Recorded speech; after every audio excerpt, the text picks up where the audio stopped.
Bonjour à tous. Alors suite à ma dernière vidéo, j'ai eu quelques questions sur mon châssis pliable.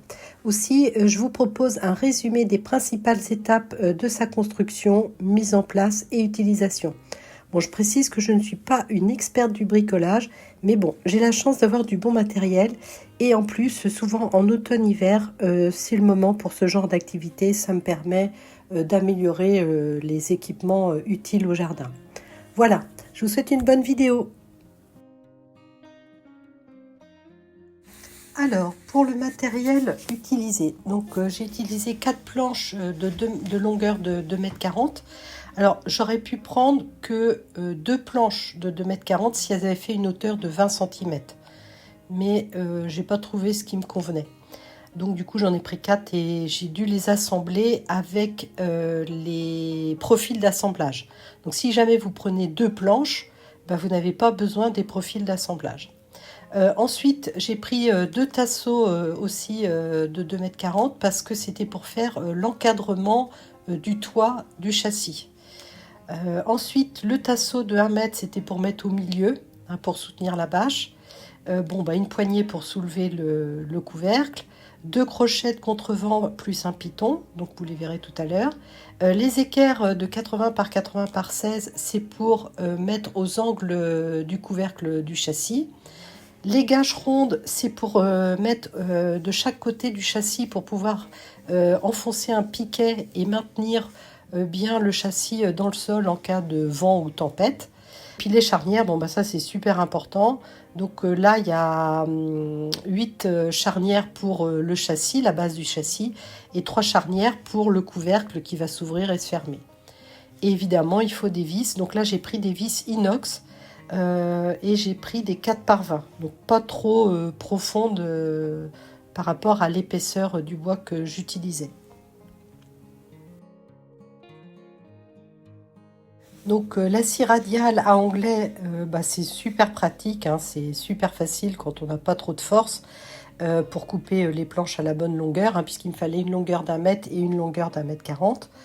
Maintenant, si vous n'avez pas cette scie radiale, moi j'ai la chance de l'avoir parce que mon mari l'utilisait par le passé, vous utilisez une scie. Alors j'ai aussi utilisé ces 2 outils-là. Donc la Makita, c'était plus avec un forêt pour faire des pré-trous, pour faciliter l'enfoncement de certaines vis. La Makita, elle marche normalement. Par contre, celle que j'aime vraiment beaucoup, c'est la visseuse à choc Bosch, là. Parce que en fait, elle met des petits coups de marteau pour enfoncer, et donc c'est super facile pour enfoncer, même quand c'est un petit peu difficile, ça résiste à tout. Donc j'ai évidemment une préférence pour la Bosch, mais ces 2 outils-là me sont vraiment indispensables.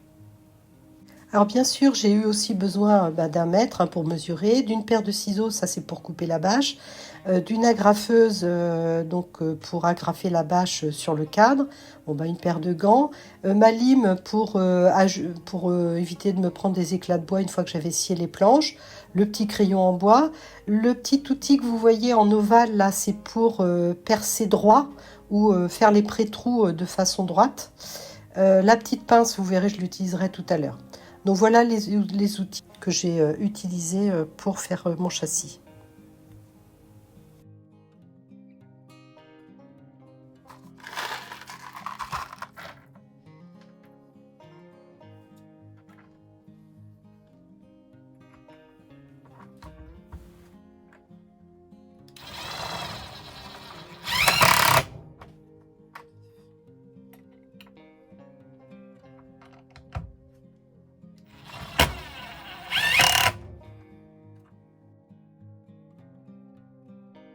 Alors une fois les charnières fixées, je suis passée au cadre.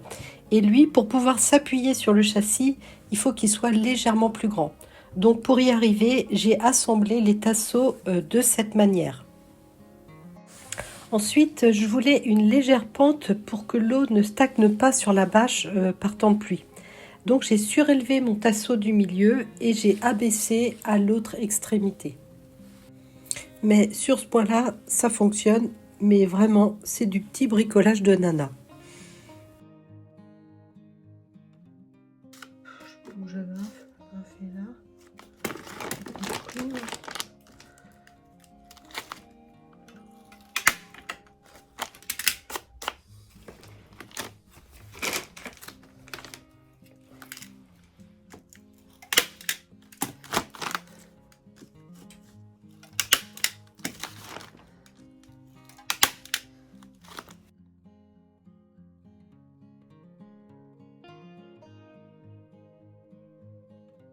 Bon bah je viens de le positionner.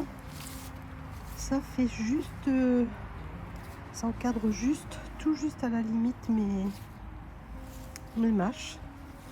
Alors j'ai mis aussi des petits trucs comme ça pour mettre un piquet et le maintenir au sol. Et là j'en ai un autre également. Bon bah c'est cool. Maintenant il ne me reste plus qu'à visser. Et voilà, j'ai fini de visser mes vis. Et maintenant, il ne me reste plus qu'à mettre le petit crochet ici et là. Alors pour le premier crochet, j'ai tout de suite trouvé la bonne place. Pour le deuxième, il a fallu que je m'y reprenne à 2 fois pour trouver vraiment l'endroit où le crochet rentrait en force.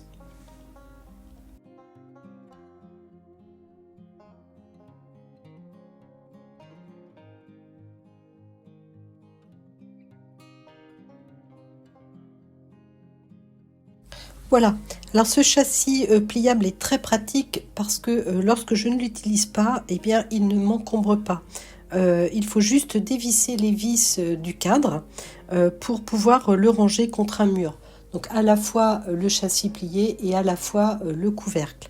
Alors j'ai fait exprès de prendre des vis en inox parce que le premier châssis que j'ai fait c'était des vis normales et en fait elles rouillent. Tandis que là, l'inox ne rouillera pas et donc je pourrais visser, revisser, dévisser facilement.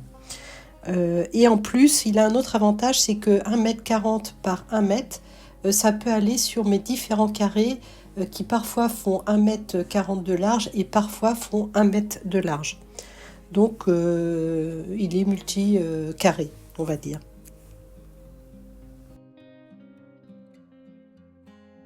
Alors, le côté pliable est un avantage, mais c'est aussi un inconvénient. En effet, lorsqu'il s'agit de le mettre en place, il peut se plier et ne pas rester un rectangle parfait. Donc l'idéal, c'est de fermer le couvercle, de le fixer avec les crochets, ce qui va en fait rigidifier l'ensemble et faciliter la mise en place. Alors en tout, j'en ai eu pour un peu moins de 100 €. Bon, ce qui coûte cher, ce sont surtout les huisseries, hein. Enfin surtout la quantité. Bien sûr, il n'est pas parfait et si vous avez des idées, n'hésitez pas à m'en faire part dans les commentaires. Je regarderai ça avec attention. Voilà, je vous souhaite une bonne fin de journée et je vous dis à bientôt.